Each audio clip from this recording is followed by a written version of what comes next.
Dentro Rafa. Gol! Ebram! Gol! È l'azione più bella del mondo! È l'azione più bella! Hello everyone and welcome to another episode of the SempreMilan podcast. I'm your host Ollie Fisher, joined once again by the reliable Madison, Ryan Tough. Yeah. So reliable that this is my first podcast in what seems like ages.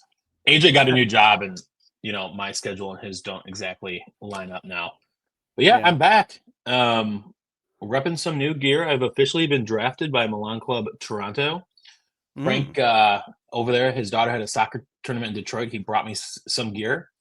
And I am more than welcome to be drafted by your Milan Club. If you guys anyone out there listening, want to send me a free scarf and hat, I will represent yours as well. So you're available for a price, and that price is free merch. Free merch. Just show the logo up close for those who are watching. Yeah, so the scarf is dope. Yeah, it's actually so great quality. Yeah. This is the backside. Oh wow, it's double-sided. That's really cool. Yeah, I like that. Got the old devil logo. Yeah, this is the hat. And then that's everything is. I was expecting do you know how they have those dad hats that are just super flimsy? I was expecting that. This hat's great quality. The scarf is nice and thick. So, props to them for getting quality merch. I actually think it's all made in Canada as well. The good news is, since it was illegally smuggled across the border, I didn't have to pay tariffs on it, right? I was going to ask if there's any tariff. So, yeah, shout out to, I don't know if I should say your name because, I don't want you to get in trouble for smuggling free merch. But, Frank, his daughter, they beat Liverpool in the final, I think 9-1 or 13-1. So, wow. Always a good time when Liverpool loses at any level, including a youth team in Michigan. I asked him for his daughter's club's name. I don't know if they're affiliated with Milan at all, but he was asking me where to go to eat with 20 people or 50 or something. I was like, yeah, man, Olive Garden's a great choice. And he's like, bro, I'm bringing 50 first-generation Italians. I'm not taking them to Olive Garden. They will kill me. And I was like, yeah, probably for the best that you don't do that. But it's cheap and it's unlimited pasta. So, yeah. They made it to the finals and won a trophy. So if it's any Milan affiliate, then more silverware in the cabinet. Yeah, and hopefully more to come on Wednesday as well. We got a pretty action-packed episode. We've got a couple of games to talk about against Bologna, of course, the Act 1 and Act 2, the starter and the main course, if you like, being Friday night's game at San Siro in the league, and then we're going to preview the Coppa Italia final, of course, and then we're also going to preview Roma, which is mad how that worked out. We've got Bologna at San Siro, then Bologna in Rome, and then Rome in Rome. Strange quirk of the scheduling, but we're going to talk about that a little bit as well. Before we dive into the episode in full, thank you as always to our Substack founding members, Des Windsor McGlynn, Tito, Matt, Moritz Pullman, Joey Gawler, Kemin, MJ, Mats, Luke Villano, Raul Escobar, Jack, Carlo Fassi, Nasser, Merlin Finker, Derek Favretto, Hivanli 13, Mike Schulz, JT Physio, Tarek, Marco Villela, Roberto Racinos, Ken, and Medicare. Really appreciate all of the support over on the SempreMilan Substack, which is where you can find all of our premium bonus content, if you like. Such as most recent pub chat that Lorenzo and Stefano recorded. Would recommend to everybody to go and listen to this. They did a great job doing 30-minute debate on this about the pros and cons of Sergio Conceição staying, the idea of continuity versus the things that haven't worked so well and the temptation of change. That's definitely worth a listen. The most recent bonus article that Isaac did was about the rumours that Teo Hernandez has been offered a new contract, but with a pay cut, and whether that's right or wrong on the club's behalf, if it's, a bad way to show appreciation for loyalty, or if it's just an accurate representation of where his performances are at. I recorded an audio bulletin, which was about why Inter and Napoli offer Milan a blueprint to follow. Inter, in terms of the transfer business they've done on a less budget, in fact, a positive net spend over the last 5 years. And Napoli in showing that, I know they flapped it against Genoa last night, but Napoli showing that with one summer you can get enough right to get yourself back on course after finishing ninth.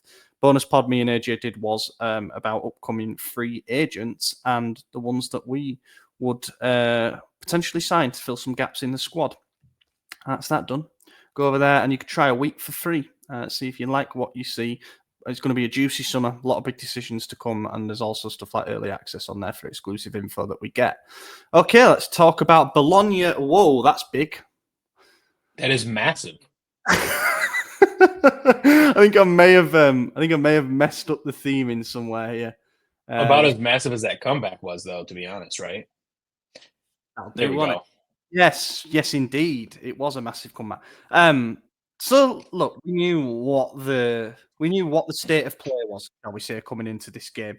We knew that we had Bologna twice in the space of 5 days, that the first game was more important for them than for us because they're still very much in the top 4 fight, and that has kind of gone for us. And then next Wednesday's final is kind of our season-defining game in the sense that we've got to win that to get into the Europa League. And that would be the only way that we can sort of pick up some of the pieces after what has been a dreadful campaign. And this game was interesting.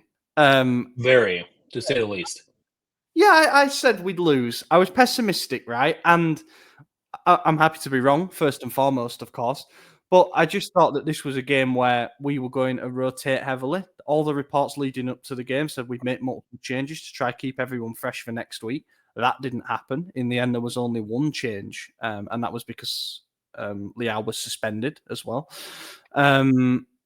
And yeah, the game itself was played out in quite a weird way. You know, the first half, not an awful lot happened. It was almost like a training drill where neither team wanted to give too much away. Then it just exploded into life in the second half. Yeah, I was at a bachelor party from Thursday to Saturday, and the house that we rented had a theater. And I think I sent you guys a picture of it. It was sweet. Watching Milan in a theater was amazing. Only problem is when you stay up till like 2 a.m. partying, you're extremely tired throughout the day. And a theater is dark. The first half was extremely boring, in my opinion. And I was, not gonna lie, I was dozing off, like trying to stay awake. People were coming in who don't like soccer, like, oh, what game is this? And they would walk in and they'd walk out pretty fast because, went to get coffee at halftime, and that seemed to be the right decision because the second half was way better than the first. It was. It certainly was. I didn't see that happening. I'm going to be honest. No. At halftime, I think we were all kind of, in the chat of a similar vibe that like it might be a 1-goal wins it kind of thing. Neither team wanted to risk too much. Both, I think, in terms of not showing their hand ahead of the final. You don't want to reveal all the tricks that you've got up your sleeve ahead of a winner takes all game. But also, from a condition point of view, you want to manage your resources the best possible. You want to arrive at that final with everybody at 100%. So you had players that were perhaps not going into tackles with the same intensity and not making the extra run that might make the big difference. It was a goalless and timid first half. The main thing I think was probably that Fikayo Tomori went down after an elbow to the head, which was accidental. That's right. Took it right on the temple, and then he tried to play on, and then not long after he goes down again, and he's clearly dizzy. So then the concussion protocol kicks in, and he had to be taken off for Malik Chow. So sometimes a defensive change like that, first of all, it's worrying because Tomori's been good in the 3-man defense, and you're thinking, oh no, we're going to lose him for the final. That's destabilizing. But also having to make a change to the defense during a game, when they've been so settled, it did worry me a little bit. But thankfully, that's just a precaution, and he is going to be fine for the final. But yeah, pretty much long-range efforts, and that was it in the first half. Not too much in terms of quality. And then Bologna take the lead. Do you know who we blame for this, by the way? We blame Isaac for this. Because Isaac said in the chat at halftime, Orsolini is showing exactly why I've never been keen on him. And then what does he do? Scores an unbelievable solo goal. It's funny because I feel like he scores against us all the time. Yeah, he's kind of like when Sassuolo, when Berardi was always scoring against us, Yeah, I've always kind of, I don't know. Also, they're really similar players, I think, in the sense that they've always been on the cusp of a big move, but they've never actually done it. They've almost remained loyal and remained not in a comfort zone, but there's somewhere where they're very appreciated. Orsolini is Bologna's captain, which is, given the recent rise that they've had, is an honour, obviously. But yeah, they've just been a very, very consistent performer. He's obviously still their main threat. The goals have been shared around for Bologna this season, but he's the one that, if he gets one-on-one with a defender, you always know what he's going to do, and you can't necessarily stop it. And that was the case here with this. A ball out to the wing, gets him one-on-one with Pavlovic, doesn't cover himself in glory. I think it's difficult when you're an outside centre-back and you're coming up against a winger like that, because you've almost got to play the role of fullback, and Pavlovic, for all his aggression when channeled in the right way, can be very useful. I think in that situation, Orsolini knew that he could get the better of him, and he cuts in onto his left foot, and Maignan, for all the amazing saves that he's made in recent weeks, couldn't really get near that one. It was as in the corner as it possibly could be. And then for a while after that, lovely goal, give him credit. For a bit of time after that, it looked like they were just going to coast their way to a 1-0 win, and it would set a really bad tone, in view of the final. But also, I was sort of getting the impression that we were holding a bit back for the reasons mentioned. And then in the 65th minute, Conceição rolled the dice with a triple sub. Pavlovic, Jimenez and Jovic off, Kyle Walker, Chukwueze and Santiago Jimenez on. And then João Felix has actually come on as well. And yeah, that was it. Game-changing substitutions as well. They've kind of been the theme in recent weeks. But Jimenez we need to talk about, because what a brace that was from him. Yeah, amazing. That is exactly why we signed him. And I feel like since he got injured, but I don't know, a couple weeks back, I don't know, because he's been on the bench, but he hasn't been able to find his form. And I feel like this game was like, all right, I'm back. Give me the starting spot. Give me the starting spot. And let's see, Pulisic got an assist, and Jimenez got 2 goals. I think, did Pulisic get a goal as well? Yeah, he did. Yeah, Pulisic got a second. Yeah. I mean, that third one was just phenomenal. Oh yeah, that was, and it was on his right foot as well, which is good. It's his weaker foot, but the composure showed there, I think, is something that none of our other strikers / forwards have. We've been looking for that for a long time. The third goal was definitely the most impressive. The first one was the equaliser in the 73rd minute, was like striker's instinct, I think, a little bit. Yep. João Felix to Chukwueze. Chukwueze tried to find Jimenez with an initial ball that was cut out, and Pulisic then, just squared it across to Jimenez, who put it between the keeper's legs. And that's a smart finish, because we talked about... that was a tying goal, right? Yes, that's the 1-1 goal.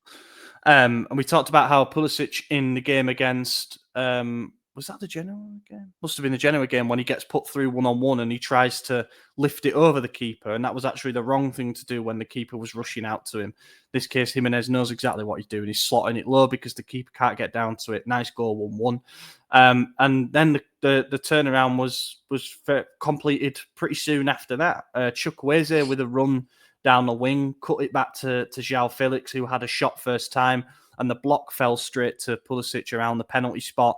And rather than overthink it, he just placed it far post. Nice low shot, keeper no chance. And yeah, the mood just kind of lifted in the stadium after that. Yeah, they gave out the attendance as 70,000. There were never 70,000 people there. It was more like 40, 50,000. I think it was like a bit of a, as people including keep saying, staff and including players' families for the Mother's Day thing, which was cool, by the way. I liked that. It is. But yeah, it was a bit of a strange atmosphere. It was described as a bit ghost-like in there, and I can kind of understand why, because there is a feeling that this is the appetizer, really, and that everything counts towards next week. But it was important to send the lads off in the right way, and it happened. We scored three goals in the final 17, 18 minutes of the game, if you like. And yeah, as we mentioned, the third one was definitely the best of the lot. Yeah, it's strange. I mean, I don't really know what to take from this, apart from that it feels good to get that one, to land the first punch, if you know what I mean. This is not the decisive round of the fight for all the reasons that we've mentioned, but it does feel good to do that. I think that will build a bit of confidence ahead of the big one. Yeah, I couldn't agree more. I feel like we just kind of came alive, and we looked like we wanted it more. And I'm hoping we keep the same energy for Wednesday night. And Yeah. I for Wednesday, I mean, I'm kind of getting ahead here. If we don't let them concede for the first 15 to 20 minutes, I think that this energy is going to carry over. If we concede early, it's going to die down fast.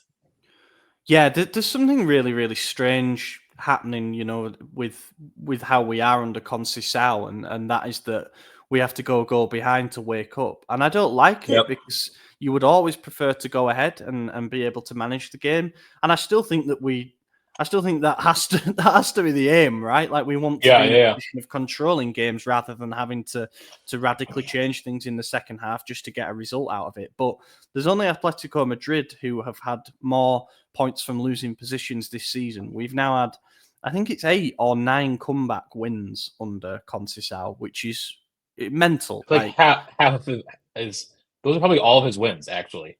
Yeah, genuinely. Yeah, You know? I think there's actually only 2 games that we've won from a position of being in front. It's crazy. I think I said in a tweet, it goes beyond the point of being any kind of luck or it's engineering by that point. Now you can look at the negative and the positive side of it, right? So the negative is that he's clearly getting a lot wrong from the start, but the positive is that for once it feels like we have game-changing depth on the bench. And I think that that's quite important. The negative is that we've got 3 strikers who all seem to be better when they come off the bench. But the positive of that is that we've got 3 strikers who can come off the bench and do something. So, yeah, I see both sides of it. And there are certainly some dilemmas ahead of the final that have come up, which we will come on to. But, yeah, it's crazy. I mean, it's compacted things again. We're not entirely out of the top 4 race, but we are. It needs pretty much only 4 points off, right? Yeah, but with 2 games left, it needs. I think something like 10 results in our favour between now and the end of the season. But we have to beat Roma for sure. Yeah, I don't know. It's not happening. Never say never, man. I'm here for it. The thing is, if we take 6 points, right, say we go to Roma and win, which I think is going to be difficult after a cup final. If we go to Roma and win, and then we win the last game of the season against Monza, which we certainly should do, you take those 6 points, we're probably almost certainly going to be 5th or 6th by then, because there's a few teams playing each other.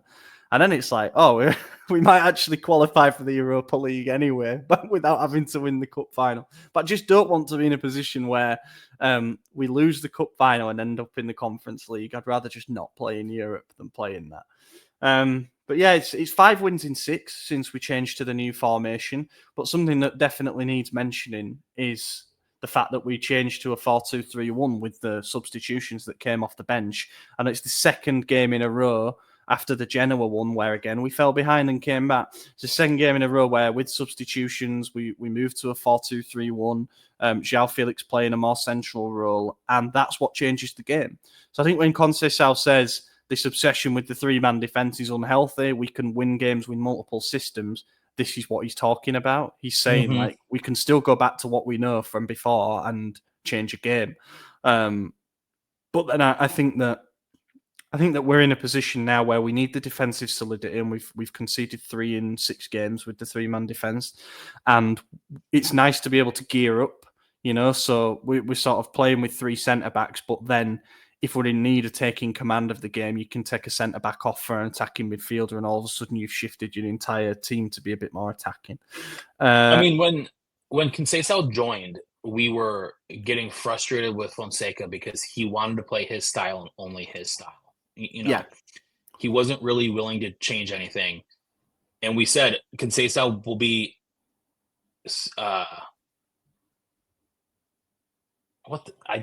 he will be successful if he is able to change, like based on the players that he has. And he has so far done that in recent history. Like his first half of his was a little streaky, but past 6 games, he's shown that he's been willing to do that, and we've won.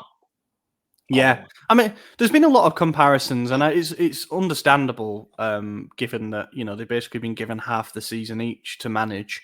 There's been a lot of comparisons between Fonseca and Conceição, and because of the small sample size and the recent run, Conceição has now jumped uh, quite far ahead of Fonseca in terms of points per game average. Mhm. And yet, we remain where we are in the table and stuff like that. So I think that the one thing that it makes me feel above all else is a little bit of regret that we didn't make the change earlier. And I know that, it's hindsight 2020 and everything like that, but it does make you wonder where we would be. He said, Conceição, he keeps saying that he's not a fan of this 3-man defence formation and stuff, but I do genuinely wonder if we'd have gone to protecting ourselves a little bit, if we could have had a genuine... I think we're going to run out of games, basically. There's not enough runway left for us to try and get into the top 4, and obviously Roma are rampant and stuff like that. But if we had like another 5 games, or we'd made this change 5 games earlier, then we might actually be talking about a run towards the Champions League places. Instead, we found the recipe, but at the wrong time, or rather, I just hope that Conceição and leadership see it, because like we're finishing the season on a strong point, right? Like if we win a trophy, he gets us back up to 5th. Like that's still a win in my book, right? Yeah, it would be a good fairy tale ending for him to walk away, because he could stay and leave after 3 months next. Yeah, like it was all yeah. But consistency is key. Yeah. So it would be nice to not see a switch, but that was different than what I was saying 6 weeks ago when I was like, this guy can't be here. Yeah, that's it. I mean, I do feel like the fan consensus has changed. Milan News ran a poll, and 54% backed the coach, and I feel like that has changed a lot, as it has for you by your own admission. From where results were a month, 2 months ago. And yeah, I mean, it'll be interesting to see what happens. I think there will be an emotional reaction no matter what the result is in the Coppa Italia final. Because if we were to lose it, then I think that people would be saying, failure of a season, it's time for a change.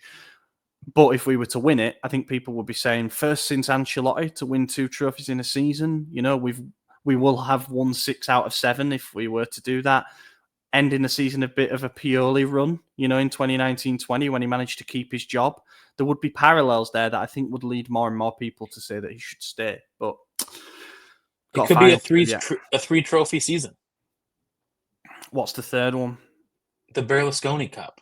Oh, it's a trophy. Count it. Yeah. Is that a domestic trouble? It's not everyone else's fault that they can't participate. I just don't know. I don't know where next season they're going to put the Milan crest on the home shirt, because there's going to be all these winners patches everywhere. There's going to be no room for it. But no, seriously, domestic double would be something that we'd take. We took the piss out of Inter for celebrating it for years, but I think it's been such a miserable season that we would love it. We'll do man of the match and flop of the match from the game against Bologna. I mean, I'm going to go man of the match, Jimenez, because match-winning brace, ultimately. And I'm just delighted for him, because he's gone over 2 months without scoring at San Siro. And then to do that, to bring us back level, and then to cap it with a lovely goal as well, I think his confidence is back now. Yeah, I mean, like, that's the player that we saw when we signed him, right? Like, the calm, cool, collected goal.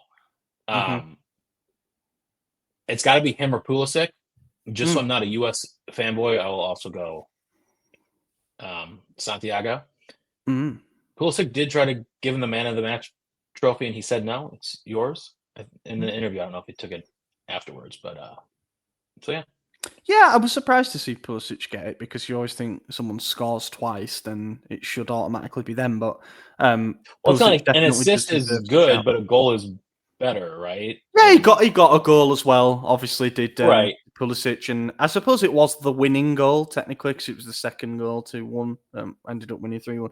But yeah, I mean, look, it was good. We had a striker actually scoring goals. Like, that's very important. It is. It certainly is. And for the flop of the match, I'm going to go Pavlovic, just because I think that he was found wanting a little bit for the goal that we conceded. It's a very dramatic episode because I'm going to do the same thing. Yeah, I mean, isn't it? The other candidate, I suppose, is probably Jovic, because he got a chance to show ahead of the final that he deserves to be the starting striker, and he was pretty quiet. But I think they knew how to. I feel like it's more like him. a personal flop. Like he wasn't at Yeah. fault for helping concede a goal, right? So yeah. And so we move on to the final. How are we feeling about this? I'm excited. Mainly because we just beat them 3-1. If we had lost 1-0 or like tied, I've been like, this would be a dreadful game. It's going to be so boring. But we were clicking, in the second half, and if we can keep that same momentum and headspace, then I don't see why we can't do it again. We're in their heads. They lost a game because they conceded 3 straight goals. I think we're taking it home. How much do you think that result in the league actually affects things? Do you think that it might? I think it affects more of like we can do it, and then now Bologna is going to be. I'm hoping second guessing themselves and not more hungry, right? Yeah, they're professional athletes, so they're probably more hungry. I'm not a professional athlete, so I'd be second guessing myself, right? Yeah, that's my theory, is that it could spur them on to go out and get some kind of revenge, because not only did we get the 3 points on Friday night in the league game, it was a massive dint to their Champions League hopes. They've fallen quite far behind now, right. And Champions League looks difficult for them to get. So they'll be feeling like this is their route into Europe as well, by winning to get a Europa League spot. But Orsolini said after the game that, he actually said before the game, did Orsolini, that we'll be the favourites on paper for the final. And he got asked after the game about what changes now, and he says, if we play like that in Rome, we'll get slapped. We've understood what we shouldn't do. So that's the fear, isn't it?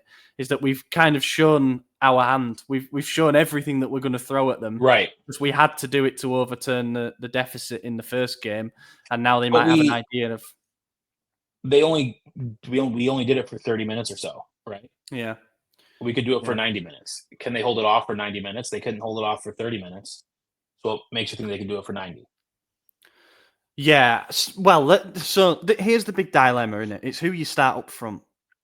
Jovic has been kind of the cut man. Obviously, he scored the brace to knock Inter out in the 3-0 in the second leg.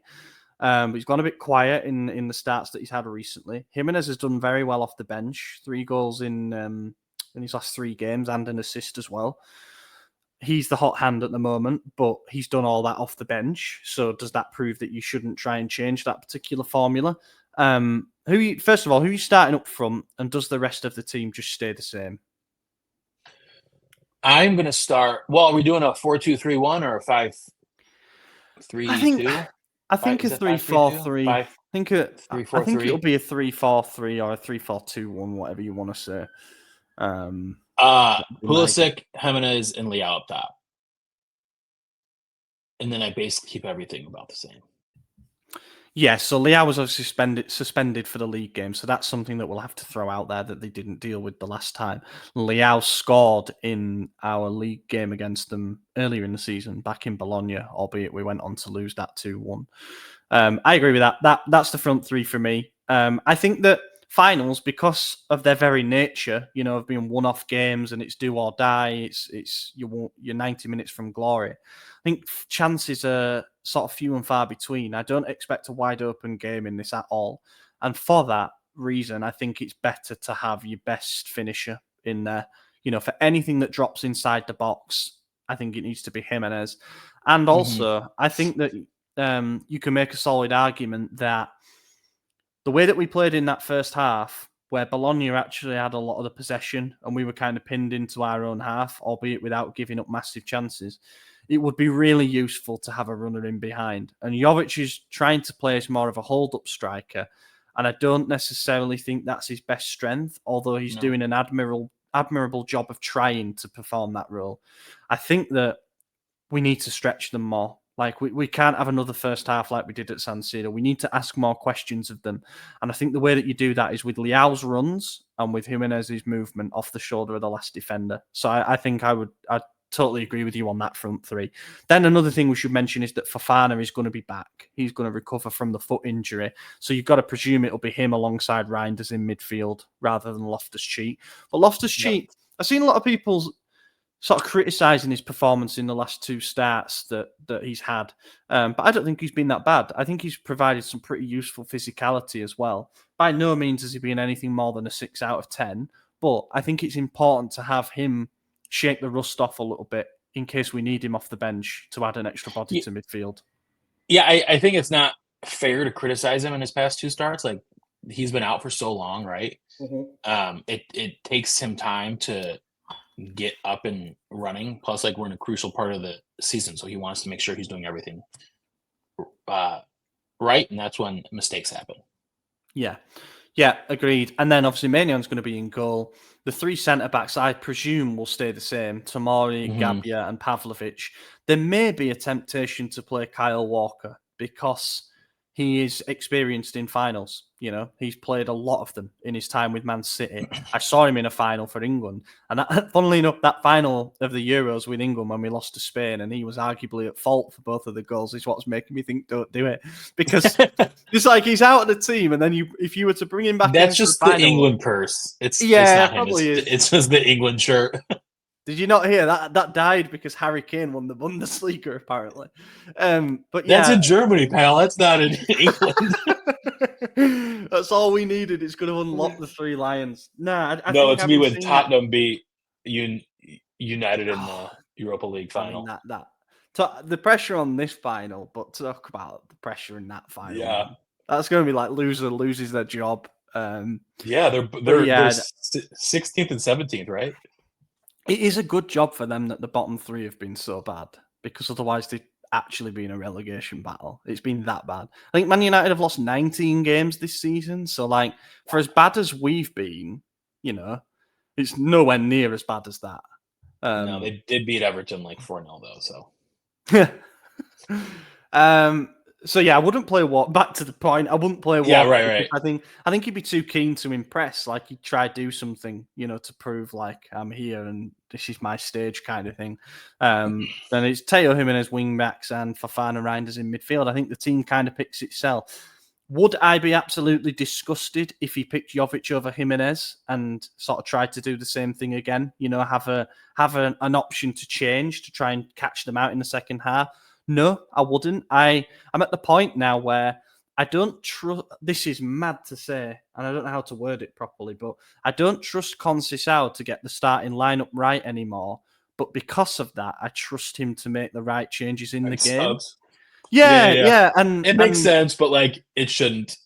Yeah, I think that if you know that you can roll the dice in the 60th minute and throw on three players that are just going to make shit happen, that's a good position to be in, especially when we're constantly finding ourselves behind in games.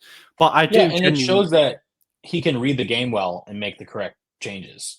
Yeah, previous managers were not doing that, or just not making changes at all, and we were getting injured, right? So, yeah, I do genuinely believe as well that, with this comeback thing, I said it's not a fluke anymore. You know, there's a science behind it to keep doing it over and over again. I do think that part of that is players wanting to come on and prove a point, you know. And having that freedom when we are a goal behind, as we so often are. Here's 30 minutes, lads. Go on, attack, and make stuff happen. I think that there's a freedom that comes with that. And that's why it benefits the substitutes quite a lot. So I do believe that, you know, when it comes to a final, things can always be different. It might be a case of one goal wins it because it's going to be that nervy and stuff. So it'd be nice to have those options on hand. But just for the record, I would start Jimenez. I think you start the hot hand in this one. Prediction. Have you got a prediction? I think 3-0. I think we clean sheet it and get another 3 goals. I'm going big, man. Mate, I'd have a good night celebrating if that happened. Hey, I predicted the correct one for the Derby. Almost. I predicted 3-1. Yeah, So I'm on a little hot seat here for the Coppa Italia, right? Yeah, mate, I hope you spot on. I really do. Oh, I find it really hard to call. I think it's season on the line for both teams almost, because I don't think Bologna are going to get top four anymore after the way that recent results have gone. So this is winning in terms of Europe for both teams, and that makes it massive.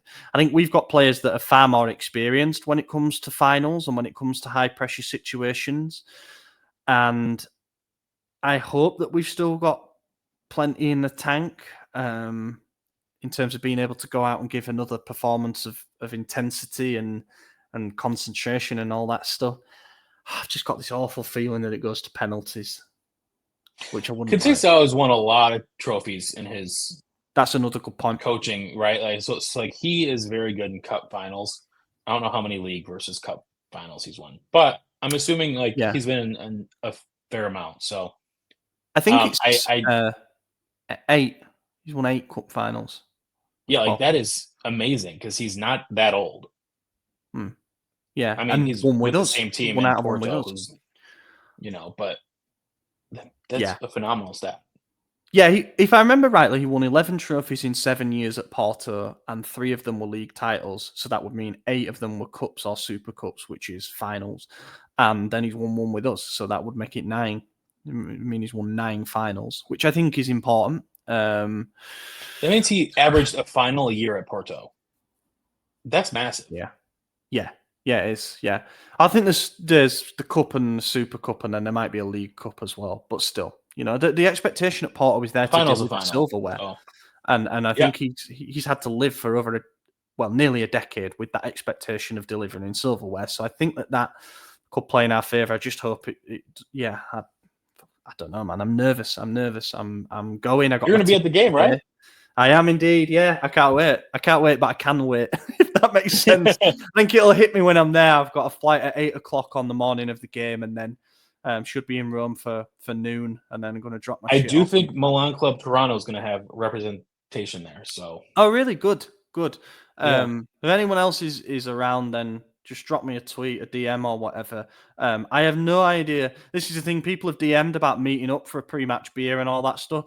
I have no idea what the police are going to be like in Rome, because there's been a lot of problems with ultras, and I think it's going to be a case of we're told where to go, rather than just like, oh, let's all meet at this pub or this bar. I think it's going to be, pretty much on lockdown. So we'll just have to see how it is on the day. But are you going solo, or is Jordan going too?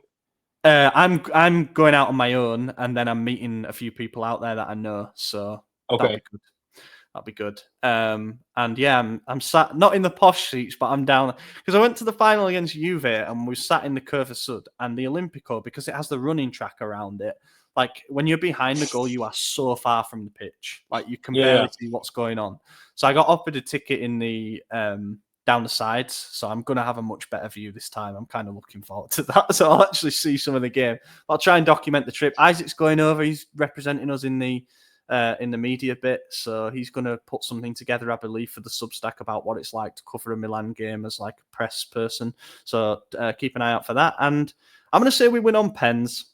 Let's have it. I've seen a few penalty shootouts in my time, so my nerves I won't have any fingernails left. But yeah, and then we might as well just stay in Rome. I don't think we are going to. I presume we're going to travel back because we play it on Sunday against Roma. Roma are on a roll. Roma are absolutely flying. When we played them, I keep getting this clip sent by Isaac. He's got it on hand, but I said something about how Roma have been doing better under Ranieri, but not to the extent of challenging for the top 4. And now they very much are challenging for the top 4. They have been on an incredible run since Ranieri went back. They're currently 6th, but they are, if they beat Atalanta tonight, they will jump into the top 4. In fact, they'll go 2 points behind Atalanta, which seemed mental because they were part of a 3-horse race for the Scudetto recently. But yeah, they've been on an absolutely mental run with Ranieri. They had a spell up until mid-December where they lost 8 out of 10 games. And that put them in 15th position in the league. And it was like, oh, Roma are a bit of a basket case. But since then, since the 15th of December, they are unbeaten in the league. And they've only drawn 5 times. So what's that, about 15 wins, something like that? 14 wins, 5 draws since then. Obviously, we knocked them out of the cup in February, 3-1 win when Tammy scored twice and João Felix scored. They're out of the Europa League, having lost to Athletic Bilbao in the round of 16, who of course made it to the semi-finals. But yeah, big game against Atalanta for them tonight. So that'll use up a fair bit of their energy. But in the past few games, they've beaten Fiorentina 1-0, Inter 1-0, Verona 1-0, Lecce 1-0, Cagliari 1-0, Empoli 1-0, Parma 1-0, Venezia 1-0. I believe they have the most 1-0 wins in the top 5 European leagues, do Roma. And yeah, you can see it. They drew the derby 1-1, and they drew 1-1 with Juve, and they drew 1-1 with Napoli as well as part of this unbeaten run. And of course, they drew 1-1 with us in the earlier league meeting, which got Paulo Fonseca sacked. I think if we win Coppa Italia, we're going to win this game. You think? Yeah. Yeah, because both at the same stadium. I don't know if we're heading back to Milan. Is this Saturday or Sunday? Sunday. So I presume they'll head back. Yeah, but I remember a few years ago we had the same situation, but it was Lazio and Roma. One of them was a midweek game, and we did the double. So I'm feeling confident that we're going to do it again. Even though it's not Lazio, but same stadium, so same, you know? Yeah. I'd like to think so because, I mean, I think you've seen it with Inter a little bit in the sense that they got over that mammoth semi-final, like crazy game, the semi-final against Barcelona. They emerge on top of it. And I'm thinking, well, they got Torino away, which is, it can be a tough game that, you know, there can be a tough opponent to play against, especially away from home. And they must be knackered, right? After 120 minutes against Barcelona, where they win it in extra time, you know, surely they're going to drop points. Napoli playing straight after them, so there's a bit of pressure on. But they went and won, and it's kind of like almost the euphoria from that night can carry you over. So I think if we win the final, it will charge us up ahead of this game. But I also feel a bit like the Bologna League game in the sense that if we win the final, we've kind of ticked off what we wanted to do for the season. Of course, we'd love a late run at a top 4 spot, but it's probably not going to happen. And we'll have the Europa League spot banked if we win the final. So there might be more in it for Roma, you know, to go out and get a top 4 spot, and therefore they'll have more rest as well. They're not playing in midweek, so they'll have a week of rest, and it'll be a tough game, this one. My gut feeling, my head and my heart both say that we lose this one, to be honest. But I hope you're correct and that we win the final, and therefore we go. Sometimes I think you could play with a bit of a carefree attitude as well, and that's beneficial. I'm just looking at Roma's team as well. Svilar in goal, who we've been linked with in the past week as a potential Maignan replacement. In the last game against Fiorentina, they played Selic, Mancini, and Ndicka as a 3-man defence. And you wouldn't think that a right back playing centre back, Mancini, who's a nutter, and Ndicka, who admittedly is pretty good, would be responsible for keeping so many clean sheets, but it seems to be working. He played Sula as a wing back and Tesende on the other side, Cristante and Manu Kone, who we were linked with in the summer, of course, and Pellegrini as the midfield 3, and then Dovbyk and Shomorodov up front in a 3-5-2 system. Prior to that, when they won away at Inter, they played a 3-5-2 as well to match up with Inter, and it was the exact same team. So he's kind of settled on an 11 that he wants now. It's going to be a 3-man defence against a 3-man defence, which will be interesting. They'll probably have an extra body in the middle, so we'll have to see how Pulisic's role changes with that. There ain't much else we can give in terms of a preview because we've no idea if we're going to get some injuries in the cup final or if it goes extra time and we need to rotate heavily. I'm going to say we lose 1-0 because Roma have won something like 14 games 1-0 this season. Yeah. So. It's going to be a good game. I think if they can only score 1 goal, though, then we can win 2-1, right? Not that they can only score 1 goal, but that's their bread and butter. So Yeah. It. I have nothing but I'm not a particularly big fan of Roma as a club and their fan base. Don't hate them anywhere near as much as Juve and Inter. Don't get me wrong. Like, the Roman clubs will always be kind of that level below because they don't win so much and stuff. But I have nothing but love and respect for Ranieri. Like, I just think the guy is a class act, and what he's gone in and done there as a caretaker manager, and also like having already declared that at the end of the season he's going to step aside and move into like some kind of director role at Roma. It's just gone so perfectly for them. Like, if he takes them into the top 4, it will be a fairy tale, really. We know how much Ranieri loves Roma, and he's just, he's done it for them. He's done it for love of the club, and I can't hate it. As I say, I'm not a big fan of them as a club and their fan base, but I just can't hate what he's done there. And if Salamakers plays, he's scoring. Let's do a couple of questions and then we'll round it up. Tempest Fuji asks, would Inter winning the Champions League hurt or benefit us, as in Milan? I mean, it would hurt my soul. I don't know if we'll put more highlight on the city or something. Like, I don't think there's any positive from Inter winning the Champions League to help AC Milan at all. I don't know if it helps our coefficient next season, which could, if we finish 5th, it could help us get Champions League. But like, we could talk about that next season, right? Well, it does help the league coefficient, definitely. There is that. But other teams need to do their bit in that as well. And England and Spain opened up such a lead in terms of the league coefficient for getting the 5th Champions League spot this season that, like, it almost doesn't matter what Inter do. We need other teams to go further than what they have done.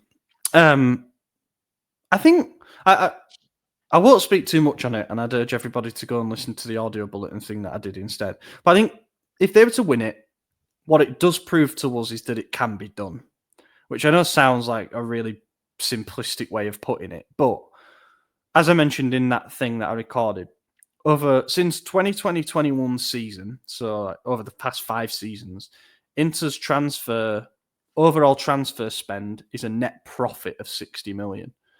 And if during that they've managed to build a Champions League winning team, even our tight owners must be looking at it thinking it can be done, with the right ideas, with a unified collective vision, with competent people in the right roles, with round pegs in round holes, with a solid and stable manager. In fact, they changed manager during that time from Conte to Inzaghi, and with a bit of experience in the squad. I think that's an important thing that we need to add from next season. Their director of football also looks like a villain in a superhero movie.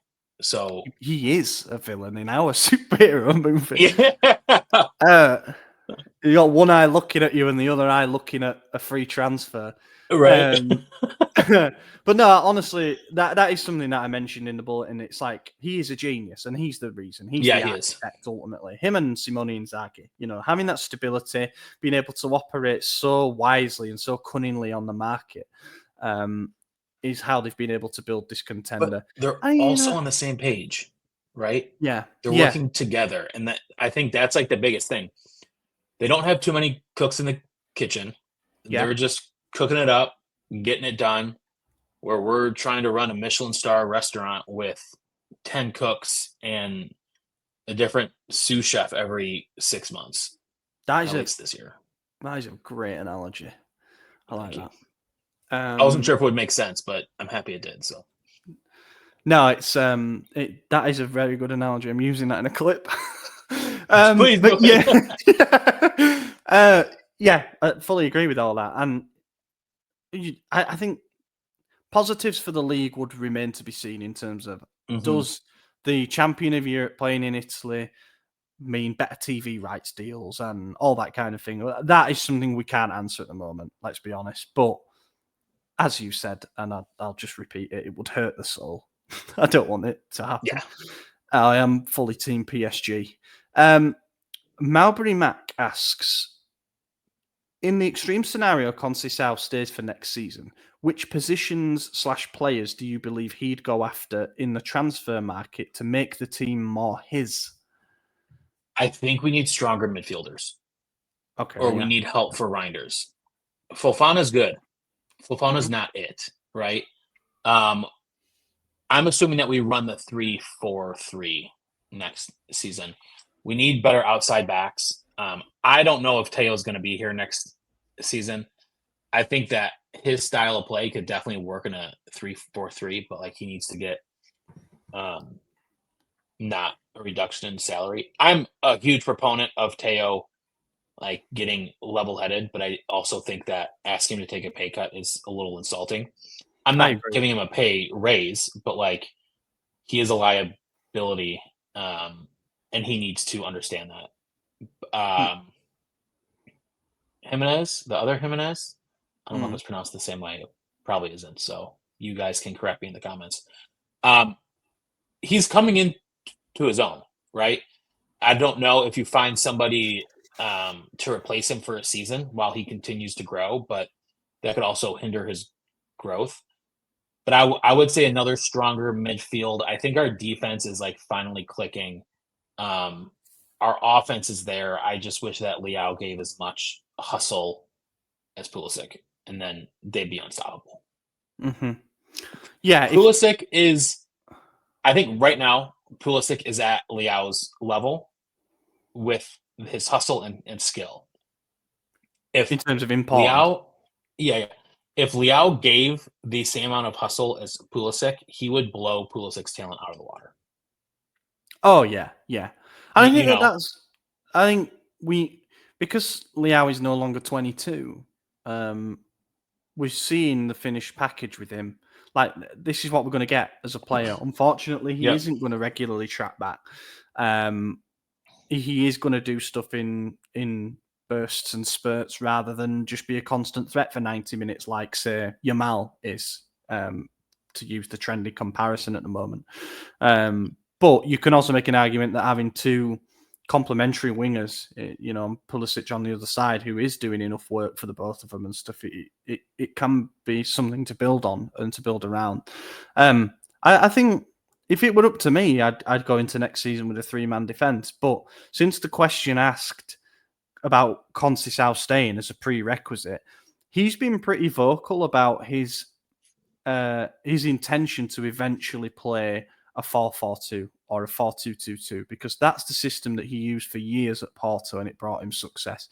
And I think he said he's not a fan of the 3-man defence. So I think if he stays around, which feels unlikely still at this stage, we'll see a window and a pre-season that is geared towards us playing with that system. I think you've seen us switch to it in games when we need goals, and it's often brought goals playing two up front.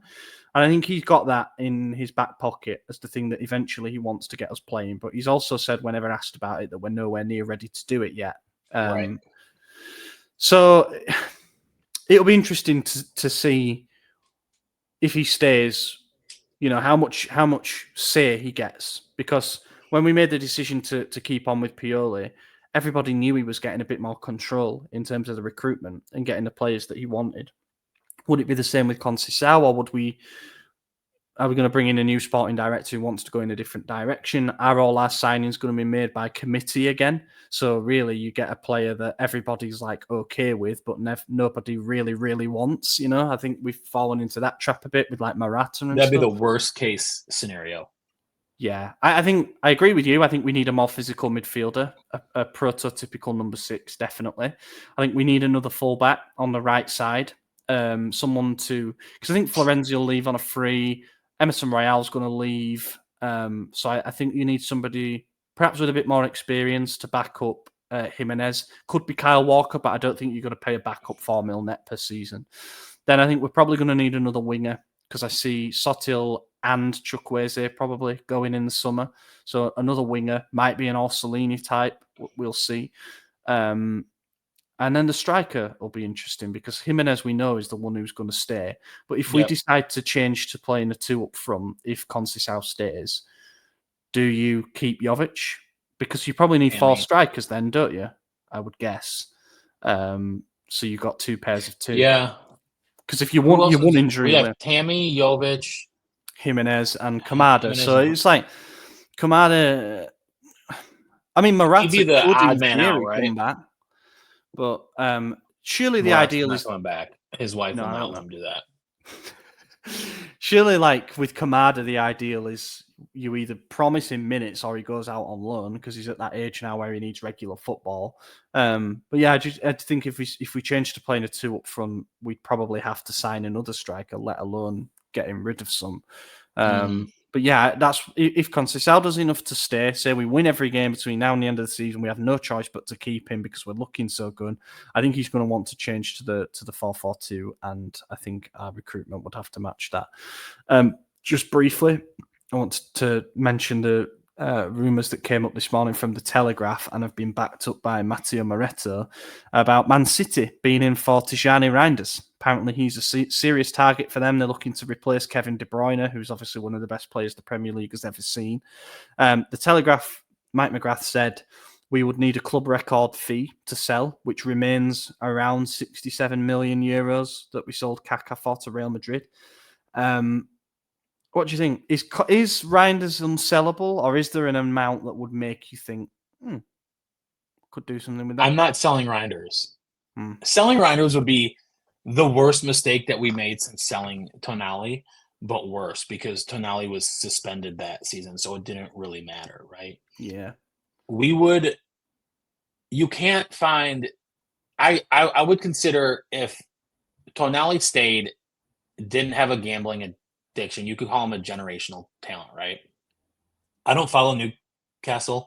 I don't know how he's doing there, and frankly, I don't really care. Reijnders scored against Chelsea on Sunday. Okay, so like he's doing pretty good, right? Yeah. You can't find like two generational. Like I don't think Reijnders is generational, but I do think he's like just because he's so much older than Tonali is. But don't sell him.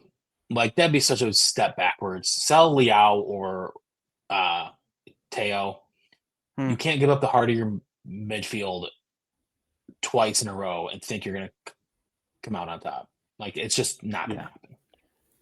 When we sold Tonali, and we get all that money, and we're told that it's going to be reinvested, and the squad's going to get better as a result.